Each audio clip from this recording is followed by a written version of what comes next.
Thierry Baillet, agriculteur dans le Pas-de-Calais, donc à Los-Sangoël exactement, installé avec mon épouse et mon fils depuis peu, sur à peu près 150 hectares, avec en production pommes de terre, carottes, betteraves, céréales, et puis aussi une activité bio avec des collègues sur une trentaine d'hectares maintenant.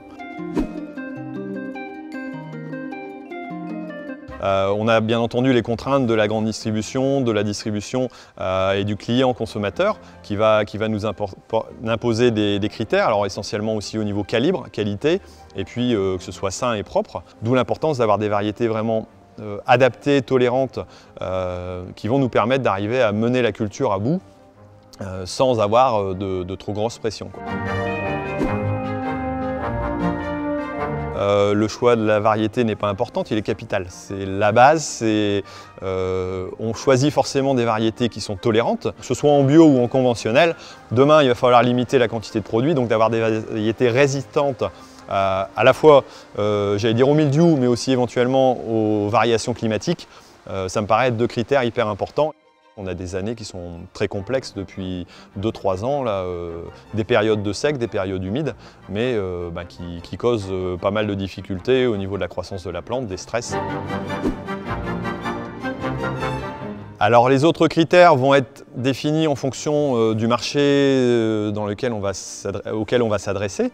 Donc si on part sur l'industrie ou si on part sur de la consommation, donc forcément on aura de la chair ferme ou de la chair tendre plus adaptée à la frite, à la chips ou à la vente, j'allais dire à la consommation en cuisine. On a un critère aussi malgré tout qui est le rendement, parce qu'à un moment donné il nous faut un revenu. Le choix de la variété et des volumes et des surfaces à couvrir se fait donc essentiellement selon la demande et l'accord qu'on peut avoir avec la coopérative qui elle gère avec les marchés qu'elle peut avoir. Donc c'est une discussion aussi. Nous on a des préférences parfois sur certaines variétés qui vont peut-être être plus faciles à conduire et qui vont correspondre mieux à nos types de terre ou à un critère de rendement aussi et de qualité et de poids net qu'on va pouvoir sortir. On est obtenteur, sélectionneur, c'est-à-dire qu'on crée des variétés, on produit notre plan avec des agriculteurs partenaires, producteurs de plants, et ensuite on met en marché notre plan. L'objectif déjà premier de la sélection variétale, c'est de créer des nouvelles variétés pour les mettre en marché.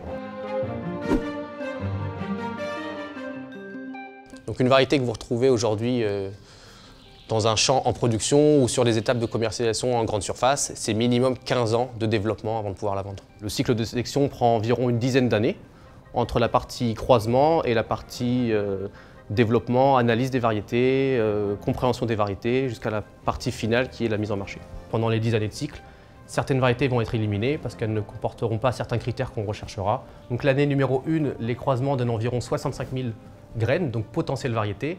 Et à l'issue des 8 à 10 années de sélection, on arrive à retenir entre 2 et 3 variétés potentielles qu'on développera au commercial. Pour pouvoir les commercialiser, on les dépose à l'inscription, c'est-à-dire que c'est un processus pour le marché français qui prend 2 ans, dans lequel les variétés sont testées par le service officiel et suite à ça, appose leur validation ou non pour que la variété puisse être inscrite et mise en marché. Ça, c'est une variété commercialisable. Ensuite, une variété commercialisée, il faut qu'elle réponde au cahier des charges de nos clients et il faut également qu'ils aient envie de la développer, il faut qu'elle puisse répondre aux attentes des consommateurs. Donc entre la phase numéro 1 de croisement des variétés se passe 10 années de sélection, puis entre 2 à 3 à 5 ans de développement avec nos clients, puis une phase de mise en marché où la variété prend son plein essor. Chaque année, c'est une vingtaine, voire une trentaine, quarantaine de variétés qui sont proposées à l'inscription et qui sont inscrites, c'est-à-dire qui rentrent au catalogue officiel français et européen. Donc c'est des nouvelles variétés qui arrivent sur le marché, qui amènent une nouvelle biodiversité de variétés. Et il existe en fin de compte sur le marché des centaines et des centaines de variétés qui ne sont pas forcément connues du grand public. Pour le marché de l'industrie de la frite, le marché de l'industrie de la chips, le marché de la ficule. Il y a tout un tas de biodiversité de variétés qui en fin de compte n'apparaissent pas aux yeux du consommateur, mais elles sont bien là, bien présentes. Il faut savoir qu'en pommes de terre, il existe plusieurs marchés. Et chacun de ces marchés attend des spécificités liées aux pommes de terre. Et bien sûr, on choisit des parents qui ont d'origine des aptitudes donner ou ont des présentations intéressantes pour le marché du frais ou ont des capacités de transformation pour le marché de l'industrie, que ce soit la frite, la chips ou la fécule. Lorsqu'on crée une variété, bien évidemment, on prend en compte le cahier des charges du consommateur final. C'est le tubercule, la pomme de terre sera vendue à un acheteur final, à un consommateur. Néanmoins, on est obligé de tenir compte du cahier des charges des producteurs. Une variété, même si elle est souhaitée par un consommateur et qu'elle répond à tous les critères d'un consommateur, il faut qu'elle soit productible raisonnablement par un producteur. L'objectif, c'est de créer des variétés qui s'intègrent dans une filière complète de la partie sélection, production de plants, production de consommation jusqu'à l'acheteur final. Bon, il faut savoir que lorsqu'on crée des nouvelles variétés, on essaie d'aller dans le sens de voir l'avenir, bien sûr, de voir comment l'agriculture de demain sera faite. On sait aujourd'hui qu'on se dirige vers une agriculture avec moins d'intrants, avec des ressources en eau plus aléatoires, avec des températures qui vont évoluer au fil des années. On essaye de viser à long terme, à 10, à 15, à 20 ans. Donc on essaye, par ces croisements, de prendre des variétés rustiques, des variétés qui tiennent aux divers stress, et des variétés à côté qui ont un intérêt visuel ou technologique pour le marché. Et pour cela, bien sûr, on est en interaction permanente avec nos clients, on est en interaction de façon indirecte avec le consommateur, qui nous remontent leurs envies, qui nous remontent leur cahier de charges, qui nous remontent les nouvelles réglementations qui sont mises en place. L'utilisation du plan certifié, c'est bénéficier aujourd'hui de derniers progrès en matière de découverte variétale, de création variétale, pour répondre aux attentes de demain. Mais c'est aussi quelque part aider la sélection à travailler et à pérenniser ce renouvellement variétal.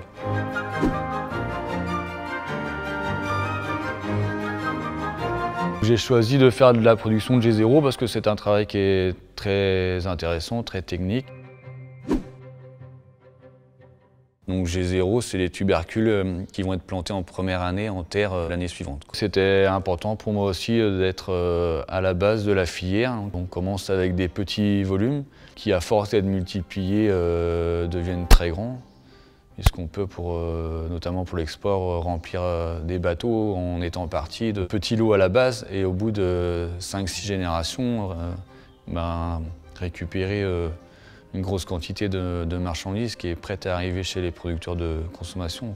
Je fais une dizaine de variétés. En première année, donc G0, G1 et seconde année, G1, G2. Je démarre des G0 également et que je multiplie jusqu'en G4. Avec une seule variété, donc pour avoir un volume plus important de pommes de terre à répartir chez d'autres producteurs de plants. Les pommes de terre qui peuvent être dans un champ de consommation aujourd'hui ont démarré chez nous par des G0 il y a 5-6 ans. Qu'il faut renouveler avec de nouvelles origines constamment pour avoir un niveau de vigueur et de production optimal.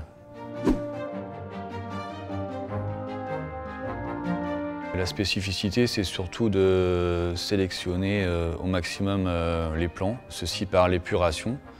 Donc chez nous, nous faisons 4 épurations par lot. L'épuration consiste à marcher dans les rangs de pommes de terre, à repérer d'éventuels pieds qui auraient pu être atteints par des virus, par un feuillage différent. Et aussi des pieds qu'on appelle des pieds étrangers qui peuvent être issus d'une autre variété de pommes de terre, afin de s'assurer que, idéalement, 100% des plants soient de la variété correspondante. Au niveau de la pureté variétale, c'est surtout la rigueur au niveau des chaînes de réception et de calibrage, et des chaînes de visite lors des expéditions, et aussi le nettoyage des planteuses, arracheuses, de toutes les remorques. On briefe tout le personnel là-dessus pour être sûr qu'il y a le moins de risques possible de tubercules qui peuvent être mélangés après avec un autre lot. Au niveau du contrôle par le SOC, donc, nous sommes suivis par un technicien.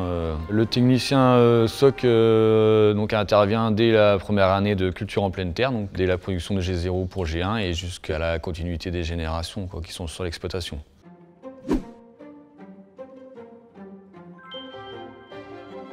Alors nous nous situons à l'interface entre les sélectionneurs, les producteurs de plants, les clients qui peuvent être agriculteurs, industriels ou des clients à l'export. Alors nous commercialisons les pommes de terre à peu près à 30% pour le marché de l'industrie de la chips, environ 20% pour l'industrie de la frite. On fait également 30% de variétés pour le grand export. On travaille avec les différents acteurs de la filière en privilégiant le dialogue et l'écoute. Nous travaillons aussi en contractualisation, donc avec les producteurs de semences, nos producteurs de plants, mais aussi avec les industriels avec lesquels nous passons des contrats pour anticiper leurs besoins. En fait, on adapte nos schémas de production beaucoup par concertation avec nos clients, avec nos fournisseurs, et aussi lors de rencontres sur des salons, également lors des réunions de filière, on arrive à connaître quels sont les besoins en termes de variété. Il y a aussi un travail à moyen et court terme pour adapter en fait le plan de production aux aléas climatiques. Nous travaillons en permanence avec les services officiels de contrôle puisque nous commercialisons des plants certifiés et donc à chaque départ logistique, nous devons demander la certification. Le plan certifié nous apporte des garanties en termes de pureté variétale. Il nous apporte aussi des garanties en termes de virus, taux de bactéries et notamment absence de bactéries de quarantaine ou de maladies de quarantaine. Le variétal va sans doute permettre de répondre aux enjeux environnementaux et sociétaux de demain. On sent qu'il y a quand même un changement climatique et on va pouvoir répondre, je l'espère, à ces difficultés de production par des variétés plus adaptées, plus robustes, qui permettent une utilisation de moins d'eau.